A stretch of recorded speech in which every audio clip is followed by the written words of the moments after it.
اور ڈاکٹر ذاکر نائک سے میں نے سوال کیا تھا الحمدللہ جب ہم ان سے ملے کہ ڈاکٹر صاحب سب سے بڑا ایشو پاکستان میں ڈیورسز کا اور یہ اس طرح کی چیزیں دیکھنے کا مل رہا ہے. میں نے بہت کھل کے ان سے پوچھا.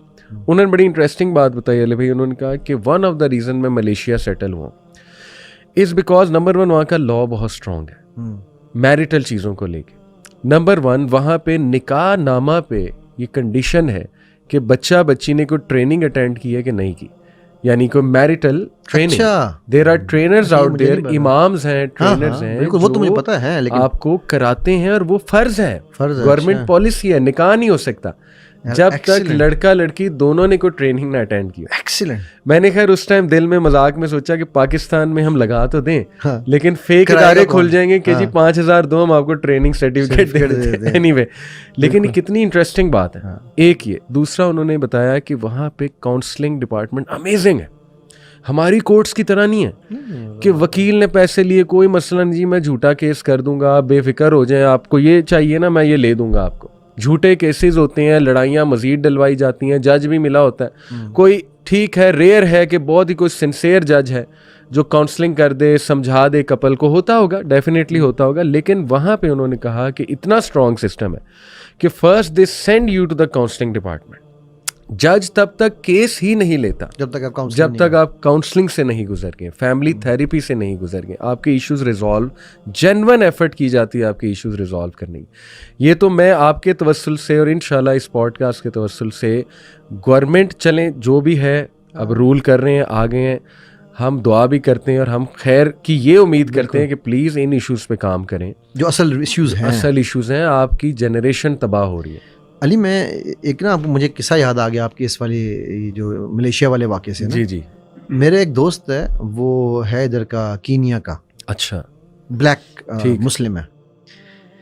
وہ کہتا ہے ہمارے, اب یہ دیکھو یہ رول گورنمنٹ جو ادا کرتی تھی یا جو لوگ فیملیز کیسے ادا کرتی ہیں. کہتا ہے یار ہمارے نا علی بھائی ہمارے وہاں پر کینیا میں جو ہمارا گاؤں ہے وہاں پر رول یہ ہے کہ if the wife does not satisfy her husband, ہم لڑائی جھگڑا نہیں کرتے. ٹھیک. ہم ایڈلٹس, پیرنٹس اس کے, پیرنٹس میرے, اور ایک ہمارا گاؤں کا جو بزرگ ہے, کپل, وہ کپل ہوتا ہے, ایک میاں ہوتا ہے یا بیوی ہوتی ہے یا عورت یا مرد جو بھی ہو, الگ الگ ہوں, ایک وہ 6 لوگوں کی کابینہ بیٹھتی ہے. ٹھیک. اور وہاں پر جو مرد ہے وہ کیا جملہ بولتا ہے, your daughter does not cook food for me. کہتا ہے دیٹ از دی انڈیکیشن, یا عورت کہتی ہے he does not eat my food. یہ 2 جملے ہیں ان کے. ٹھیک. اور وہ کہتا ہے کہ پھر وہ جو کاؤنسل ہے جس میں وہ دونوں کے پیرنٹس موجود ہیں اور وہ 2 بڑے جو ہیں, 6 لوگوں کی جو کابینہ ہے, یہ پھر بیٹھ کے اپنے اپنے طریقے سے لڑکی کے ماں باپ لڑکے سے بات کرتے ہیں, لڑکے کے ماں باپ لڑکی سے بات کرتے ہیں. ٹھیک ہے سر, اپوزٹ وے. صحیح. ٹھیک ہے. اور مائنڈ نہیں کرتے وہ, نہیں وہ اس بات پہ تو یہ کسٹم ہے ان کی. ٹھیک ہے. تو اور وہ کہتے ہیں کہ اگر یہ ثابت ہو جائے کہ جو شی از ناٹ کوکنگ فوڈ اور ہی از ناٹ ایٹنگ فوڈ, تو پھر قبیلہ ان کا بائک آؤٹ کرتا ہے کہ یہ کام کے بعد باقی لڑائی جھگڑے اپنی جگہ, اس پہ تم کمپرومائز نہیں کر سکتے.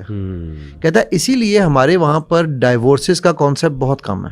صحیح. اب یہ دیکھو یہ کتنی وزڈم کی بات ہے علی, جو کام ملیشیا میں گورنمنٹ کر رہی ہے یار ہمارے بڑے بھی تو کر سکتے ہیں. صحیح. ہمارے بڑے کیا کرتے ہیں آج کل, تجھے کچھ کہہ رہا ہے, تیری نہیں سن رہا, چھوڑ کے آ جا بیٹا, ایسی کی تیسی, ایسی چھوڑ کے آ جا. صحیح.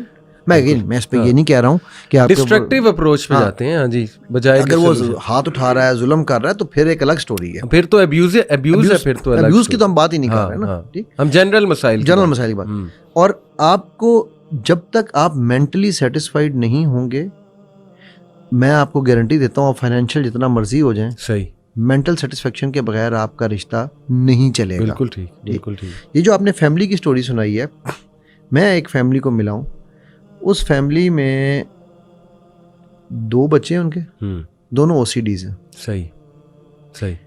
بچہ بڑا تو جیسے بنا وہ ایک الگ سٹوری تھی, بچی کیسے بنی چھوٹی. ٹھیک ہے. وہ اس نے بڑی کھل کے مجھے بتائی, کہتی کہ سر جب میں بیٹھتی تھی نا, میرا بھائی جب بڑا تھا, میں 4 سال کی تھی, بھائی وہ بڑے بہن میں کوئی 9 سال کا فرق ہے. ٹھیک. تو جب اس کو ٹیچر پڑھانے آتا تھا تو میں بھی چلی جاتی تھی ڈرائنگ روم میں. صحیح. یہ نماز کے لیے اٹھتا تھا, ٹیچر مجھے بٹھا کے جو ہے نا اپنی گود میں, کہتی اس وقت تو مجھے نہیں پتا تھا وہ کیا کر رہا ہے, but today I know he was masturbate while I am sitting over there. اچھا اب وہ کہتی ہے کہ جی مجھے 3 سال تک تو مجھے سمجھ ہی نہیں آئی کہ میرے ساتھ ہو کیا رہی ہے. When I was 7 first time میں ریئلائزڈ کہ یار آئی ایم بینگ یوزڈ. 3 سال کے بعد کہتی میں نے ماں کو جا کے بتایا کہ یہ تو ٹیچر مجھے یوں کر رہا ہے. اب اس وجہ سے اس کو مردوں سے اور چیزوں سے ایسا او سی ڈی ہوا ہے بالکل ٹھیک کہ وہ کسی مرد کو کے قریب کزن بھائی کو اپنے کو ٹچ کر لیتی ہے تو اپنے ہاتھ کو 10 دفعہ جا کے دھوتی ہے. ٹھیک ہے, اب بندہ کہ یار بالکل صحیح, یہ کیا ہے نا. یہ وہ بیماریاں ہیں جو ہم نے گھروں میں پیدا کی ہوئی ہیں. ٹھیک, اسی طرح کی بے تحاشا اگزامپل ہیں جو آپ نے کیا, اور یہ صرف ایلیٹ میں نہیں ہے بھائی. یہ آپ میں ایک جھگیوں کا کیس سنا دیتا ہوں آپ کو. میں ایک ہے کو ورکنگ اسپیس 2019 کی بات ہے, میں نے پہلا اپنا پورنوگرافی کا جو لیکچر کیا تھا نا وہ وہاں کیا تھا. تو لیکچر کے بعد جو ان کا سویپر تھا وہ میرے پاس آ گیا. میں کہتا جی ہمارے جھگیوں کے علاقے میں چلیں. میں کیا ہوا جی, میرے جو ساتھ والی جھگی ہے اس میں باپ اپنے بچوں کے ساتھ کرتا ہے. ٹھیک ہے, اور بچے جو ہیں وہ ایک بچہ 7 سال کا ہے, ایک بچہ 10 سال کا ہے. تو ہوا یہ ہے کہ جب اس نے 10 والا تو نہیں بولتا تھا, جب اس نے 7 سال والے کو پکڑا ہے تو 7 والے نے اس کو چھری مار دی ہے وہاں پر کہ ابے جو تو بڑے کے ساتھ کرتا تھا میں دیکھتا تھا, تو اب میں تجھے نہیں چھوڑوں گا, میرے ساتھ کیا تو صحیح. تو ماں جو ہے وہ اب وہ ماں نے اس بچے کو مارنا شروع کر دیا کہ تو نے باپ کو ہاتھ کیوں اٹھایا ہے. اب یہ تو یار ایک جھگی ہے نا. صحیح, یہ تو ہم ایلیٹ کی بات نہیں کر رہے ہیں. سو یہ کیسز آپ کے ہر جگہ پھیل رہے ہیں. کیوں؟ کیونکہ ہماری پیرنٹنگ ہی نہیں, صرف ہماری پرائرٹیز بھی بدل گئی. بالکل ٹھیک, بالکل ٹھیک. میری پرائرٹی یہ نہیں ہے کہ میں نے جنریشن تیار کرنی ہے, میری پرائرٹی یہ ہے کہ میرا پپو تیار ہو.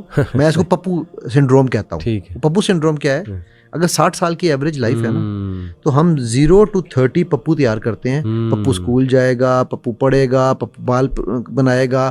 اب 30 سال کے بعد پپو کی شادی ہو جائے گی. ٹھیک ہے, 30 سال تک پپو نے پڑھائی کی, جو بھی کرنا تھا. 30 سال میں نوکری کی, پپو کی شادی ہو گئی. اب اگلے 30 سال وہ اور پپو پیدا کرے گا. تو ہمارا لائف سنڈروم جو پلاننگ کا ہے وہ یہ ہے. ہم یہ بھول جاتے ہیں کہ there is a pre birth and there is a post death. سبحان اللہ, سبحان اللہ. اگر آپ پری برتھ میں پوسٹ ڈیتھ کو ذہن میں رکھ کے کریں تو اوپر کی جو چھایا بنے گی پپو تو پھر بھی بہترین جائے گا. بالکل ٹھیک, ٹھیک ہے. تو ایگزیکٹلی یہ ایشوز علی بہت زیادہ آ رہے ہیں. علی بھائی ایک اور ایسپیکٹ سے آتے ہیں.